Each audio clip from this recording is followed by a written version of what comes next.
Jérémy Yordanov pour le groupe écologiste, pour une durée de 5 minutes.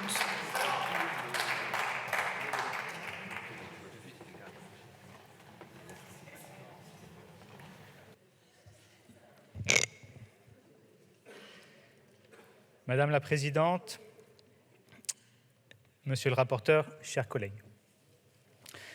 La Ve République est construite déjà en 1958 sur une base verticale. Et puis, il y a le référendum de 1962 qui instaure l'élection du président de la République au suffrage universel direct. De là, un glissement irrépressible s'est opéré qui aboutit aujourd'hui à une concentration de l'ensemble de la décision politique à l'Élysée. Sauf exception, comme aujourd'hui, le président est assuré d'obtenir tous les moyens législatifs de sa politique. Et l'Assemblée nationale est réduite à n'être qu'une chambre d'enregistrement. Notre Parlement est l'un des plus faibles d'Europe. Cette subordination est accentuée par le fait que les élections législatives se déroulent au lendemain de l'élection présidentielle.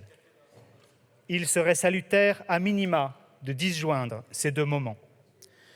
Nous pensons que la concentration et au bout la solitude de la décision politique n'est pas un gage de pertinence et d'efficacité. Nous croyons aussi que cette solitude fragilise désormais la pérennité même de nos institutions démocratiques. Personne, aujourd'hui, ne peut écarter d'un revers de la main l'éventualité d'une vague autoritaire. Et non, le scrutin majoritaire n'est plus une digue contre le populisme. Il y a donc urgence à tout réécrire, mais en France, comme on attend les crises de régime pour changer de constitution, examinons en attendant la proportionnelle. Les écologistes y sont historiquement favorables. Le mode de scrutin que nous défendons pour l'Assemblée nationale doit répondre à deux impératifs. 1. La parité femmes-hommes, réelle, in fine, sur nos bancs. Et 2. La fidélité complète à la représentation, la fidèle et complète représentation des opinions. La représentation nationale ne peut se résumer à une ombre portée qui exagère et simplifie le paysage politique. Nous ne voulons ni prime majoritaire, ni multitude de circonscriptions, multitude qui mécaniquement a aussi un effet de prime. J'entends déjà des cris quant à l'instabilité gouvernementale, mais des mécanismes existent pour nous en prémunir. Je pense en particulier à la motion de censure constructive. Quoi qu'il en soit, cette 16e législature montre, si besoin était, que sortir du fait majoritaire entraîne un léger rééquilibrage en faveur du pouvoir législatif et la proportionnelle permettrait de stabiliser cette situation aujourd'hui accidentelle. C'est déjà ça. Mais les choses ont un sens. Ce mode de scrutin s'inscrit pour nous dans une philosophie générale, celle d'un parlementarisme assumé, celle d'une démocratie renforcée.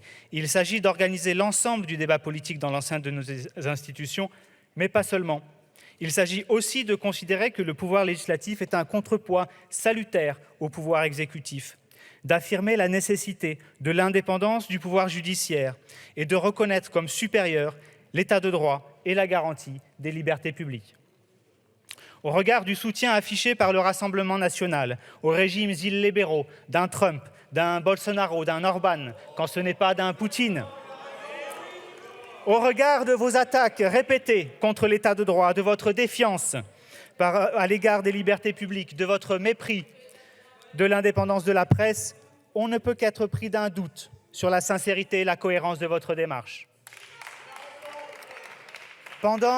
Pendant la campagne présidentielle, Marine Le Pen avait défendu le principe d'une proportionnelle assortie d'une prime d'un tiers, rendant caducs tous les bénéfices de ce mode de scrutin.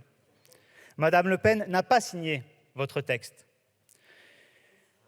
Quelle est votre proposition réelle? En avez-vous seulement une? Vous êtes dans une forme de parasitisme, dans une manœuvre qui consiste à vous donner une apparence de respectabilité. Vous essayez de vous faire passer pour les défenseurs de la démocratie quand votre projet est fondamentalement antiparlementariste, autoritaire et illibéral. Les contradictions sont de votre côté. Vous ne trompez personne. Et le groupe écologiste refuse d'être l'instrument de votre petit jeu. Nous ne voterons donc pas votre texte et voterons donc contre vous et contre votre texte. Je vous remercie. Je vous remercie. La parole est à Madame Elsa Fossillon pour le groupe de la gauche démocrate et républicaine pour une durée de 5 minutes.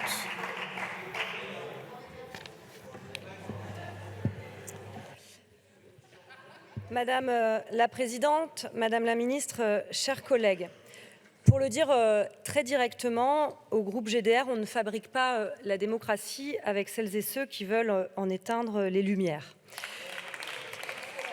Par la réforme du système électoral que vous proposez, le Rassemblement national entend répondre, comme il l'explique, à l'aggravation de la crise démocratique.